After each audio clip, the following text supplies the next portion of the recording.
Hi, this is Jim and welcome back to my YouTube channel. At ito na nga guys, grabe kanina umaga ay pinalabas nga ng Netflix. Netflix announcement on Pulang Araw is right on time for Independence Day. On social media Monday, June 10, 2024, the streaming giant shared a video Pulang Araw cast including Dennis Trillo, Arden Richards, Sanya Lopez, Bobby Fortes, and David Licauco announcing the new Kapuso historical drama will drop on Netflix beginning July 26. And guys, let's watch the teaser. Uy, nandito ka pala. Andiyan pala kayo. Kayo ha? Nanonood pala kayo ha? Andiyan ka pala. Miss kita. Grabe, namiss namin kayo makasama, bestie. Totoo yan, pero huwag kayong mag-aalala dahil Pulang Araw is coming soon on Netflix. Tudum! Tadam! Tadam! Tudum! Grabe, I so love the teaser trailer ng Netflix. Nakita niyo ba yung suot ni David, 'di ba? Tsaka ni Alden. Grabe. Si David, meron pa siyang pabula-bulaklak sa chest, 'di ba? Tapos parang couple na couple talaga sila ni Barbie dito. Parang 1950s couple or something. Tapos si Sanya naman parang 1970s yung hair. Napakagwapo ni Alden dyan. Tapos guys, si Dennis Trillo, parang pang-anime pa rin yung itsura niya. Pang Voltes 5 pa rin. Napaka-cute niya, no? Grabe. Diba? Pang Voltes 5 pa rin yung itsura niya. Next naman ay si Ashley Ortega ay isang madre pala. Yung hapon na isa, palagay ko yun yung tatay ni Hiroshi. Tapos si Neil Ryan Sese at saka si J.R. Cilia, palagay ko mga PC to, Philippine Constabulary. So dati kasi guys, walang pulis. So yung Philippine Constabulary was the pinaka-pulis ng Pilipinas from 1901 to 1991 hanggang kay Marcos guys. At ganyan yung uniform nila. Alam nyo ba na hanggang ngayon sa India, ganyan pa rin ang uniform ng mga pulis nila doon. O kung nanonood kayo ng mga Bollywood movies guys. At ito nga pinost ng Netflix, napakagandang picture. Sa manlulupig, di ka pa sisiil. Barbie Fortesa, Sanya Lopez, David Licauco, Alden Richards with Dennis Trillo make history in action drama Pulang Araw, streaming on Netflix on July 26. At napakaganda nga ng picture guys. So kita nga sa picture na mukhang marerape si Sanya, mukha siyang comfort woman. Si David naman ay mukhang galit na galit. At si Barbie naman ay mukhang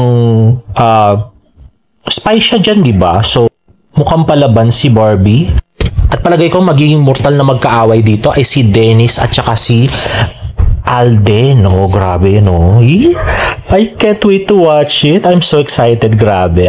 Lahat ng mga paborito ko nandito. At dahil nga dyan sa trailer na yan ay nag-trending. Nag-trending ang Barda, Pulang Araw, Alden Richards, Barbie Fortesa at David Licauco. Grabe. Multiple trending sila kanina at 3:26. At ito nga more pictures. Ayan si Dennis, Alden, David, Sanya, and Barbie.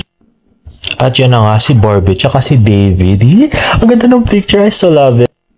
Ito pa yung signature ni Barbie na tinataas yung legs pagkakayakap si David, no? Parang kinikilig. At ito naman ay pinost ng mga Barbinatics kanina. Pero parang hindi nila sinasadyang i-post dahil binura din nila guys agad-agad. Pero dahil magaling ako, na-save ko, syempre. At next naman na yung teaser ng Pulang Araw sa 24 oras. Let's watch this. At silipin ang mga karakter na gagampanan ng bigating Kapuso stars at iba pang paghahanda behind the scenes sa Independence Day plug ng family drama series na Pulang Araw. O diba, multiple teasers yung ginawa ng Jimmy. Grabe. I so love this picture, Tingnan mo naman, kita-kita yung galit sa mata ni David, no? Grabe.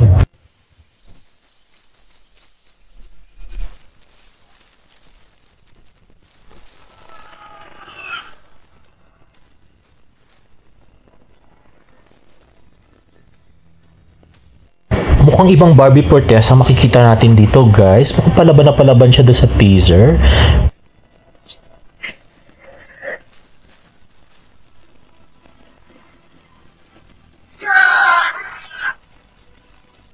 At yun nga, si David mukhang may pagsisisi kaya napasigaw dun sa teaser, guys.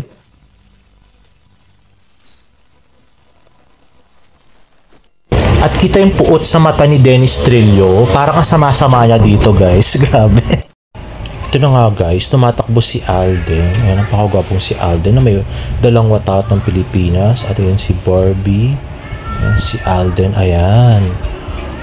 Pulang araw. Grabe, napaka-fierce nila dun sa trailer, no? I so love it. And I also like yung pabaril-baril at patakbo-takbo ni Alden, no? Mukhang, siya yung talagang main character dito na yung maraming action scenes, no? Grabe. At makikipaglaban sa mga Hapon. I so love it. And lastly, yung Pulang Araw interview ng 24 Oras. Let's watch this. Proud to be Pinoy ang cast ng inaabangang family drama series na Pulang Araw. Ipinasilip din nila ang ilang behind the scenes tungkol sa kanilang mga gagampanang character. Makichika kay Nelson Canlas. Malaya na ang mga makabagong Pilipino. Pero kung babalikan natin ang mga namuhunan dito, isang mahalagang bitak ng ating kasaysayan ang himagsikan sa panahon ng Pulang Araw. Sa Independence Day plug ng inaabangang family drama series, mabibigyan tayo ng pasilip sa mga karakter na gagampanan ni na Barbie Fortesa, Sanya Lopez, David Dicauco at Alden Richards. Makikita rin ang mahalagang papel na gagampanan ni Kapuso Drama King Dennis Trillo. Itinuturing ng mga Kapuso stars na isa sa mga pinakamahalagang papel na kanilang ginampanan ang role sa Pulang Araw. Ambag daw nila ito para sa bagong henerasyon. Napakalaking bagay nito sa akin dahil sabi ko nga, parang isa ito sa teleserye na proud akong may kukwento sa mga anak ko pagdating ng araw. Kasi naging parte ako ng isang napaka-importanting proyekto na tatagal ng ages. Nakatulong siya sa akin para mas ma-appreciate yung buhay natin bilang Pilipino. Nakaka-proud maging Pilipino. Naging masusi ang cast at crew ng Pulang Araw sa paggawa ng Independence Day plug mula sa mga eksena na tampok si Alden, si Barbie, si Sanya, si David, at si Dennis. Because of this teleserye, makikita ng mga generations now, yung mga present na nandito, mga Pilipino, na ganon yung sacrifice na ginawa ng mga Pilipino noon. Hindi na pasisiil, hindi na palulupig, at kung para sa bayan, laban lang. Bibigyan natin ng larawan yung mga kwento ng ating mga lolo't lola sa atin. So, sana itong project na to, at after this is shown in Philippine television, magkaroon sana to ng ripple effect when it comes to, magamit sa mga eskwelahan. Yung freedom na meron tayo ngayon is we owe it to the people who have experienced that very dark part of history. Nelson Canlas, updated sa Showbiz Happenings. Ay, grabe. Nakita ko na si Barbie na ganyan yung suot at saka ganyan yung buhok na sa shooting sa Grabe, nanonood kami. Saan lang nga wala picture, bawal kasi. Pero napaka-cute niya doon. Napaka-gwapo din ni David. Rizal yung kanyang buhok. At si Alden, napaka-gwapo din. Para siyang yung sa yung mga character sa Dog of Flanders. Para mga ganun. Yung mga European guys na Dog of Flanders. Grabe. At hanggang ngayon nga ay trending pa rin ang Pulang Araw, Alden Richards, Barbie Fortesa, David Dicauco. Grabe, I so love it. Mukhang super excited na nga ang mga madlang people sa Pulang Araw. Grabe. At ito naman ay post ni Likhat si Club. Bago pa natin makita ang buong serye, sila muna nauna. Sila ang preview team, Mrs. Z, at masusuring pinusisit pinag-usapan ng bawat episode bago ilabas ang final product para sa mga viewers. Maalab na pagbati sa inyo. Maraming salamat. Ayun na nga si Ma'am Suzette and her team.